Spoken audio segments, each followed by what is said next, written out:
I found out that my brother invited me to his fake wedding because he already had gotten married a year ago. Now he has to live his life without a sister. My brother and I have always been as close as twins. Our closeness is a foundation in our family, one of the true consistent relationships. When we fight, the whole family feels it and tries to fix it because it feels unnatural for everyone. He gave me away at my wedding. I named a child after him. We have matching tattoos. We talk on the phone almost every day. He started planning his wedding. He asked me to be a groomsman while his friend would be his best man. Everyone thought this was odd because of his role at my wedding, and none of us knew / had met his friend. I expressed how it hurt my feelings and was told, "My wedding isn't about you." Okay, fine, I'll do what you ask. During the planning, he called me every day. We sent ideas. I helped with making stuff. I didn't mind. I decided early on not to focus on titles but just to make this day as amazing as possible for my brother. He asked me to be a flower fairy because this was a gay child-free wedding. I agreed. During dress/shoe picking, he and the best man would shoot down all of my ideas. She would send very basic heels for around $100. Heck, no. I told her my budget was $45 for shoes, especially for plain gold heels. The wedding party all had a very mean girl mentality. I felt it from day one. The wedding party was there and then I was there. I chalked this up to not knowing them well and their proximity. They even went as far as saying the shoes I liked were too SLT. After this, I begged to come as a guest, so I could wear what I wanted and not feel this weird mean girl mod mentality from the rest of the wedding group. My brother says no way. I can't get married without you being by my side. I get to the state where the wedding will be, and the first day I'm there, I find out the best man had the bachelor party the night before I got there. Everyone from the wedding party was included aside from me. I let it go and focused on the wedding and doing my part. So, I slap on some wings, dance my way down the aisle, and give my very first wedding speech. All goes well. The wedding was awesome until the drag show. Yes, they had a drag show at their wedding. During the show, one of the queens comes on and announces that this was all fake because my brother and his partner had gotten married 1 year prior. I asked the rest of the wedding party if they knew. They did. They were at the real wedding. Everyone but me. I'm sitting there trying to process it, and my mom, who gave them $3,000 for the wedding because they needed it, storms up to ask if I knew. I told her no, and she immediately switched to supporting me because of how bad the situation was. It's not about them already being married.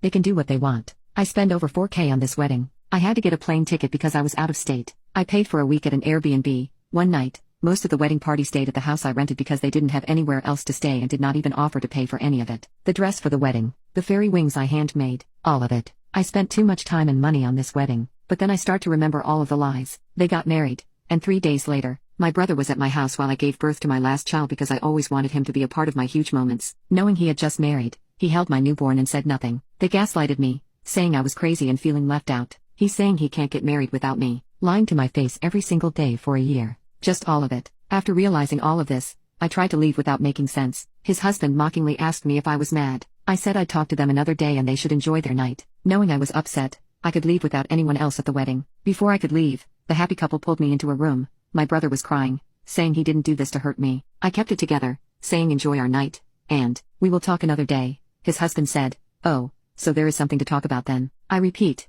"We can talk another day." They asked me to brunch. I'll see if I'm up for it when they go. The next morning, I realized that the whole wedding party and some guests were going to lunch. I choose not to go because I will not put myself in a situation where I am ganged up on again over my feelings about the wedding and wedding party. After that, I left the wedding chat on Snap, which they were notified of. At this point, it was the next morning, and his husband started blowing me and my friend up. We ignore them and go about our day. Aside from short responses to get me to the airport the day I left, I have not looked at or spoken to my brother since. When I left, I asked them to crop me out of the wedding photos as I didn't want to be associated with a fake wedding, and I didn't want a reminder of how embarrassing it was and how stupid I looked. I told them I didn't want to speak to them again. My brother said nothing. His husband said, "You're a narcissist, and I feel bad for the people who have to deal with you. Pretty sure you're narcissistic more with tricking 100 people into coming to a wedding, some of the wedding that was paid for by other people, just to tell everyone, haha, this was just a giant party for us. Joke's on you is probably more narcissistic than me reacting to the time, money and energy spent to attend a fake wedding. But alright, lol. I just don't know where to go from here. I have them both blocked. There is a line in our family. My brother has not tried to fix it.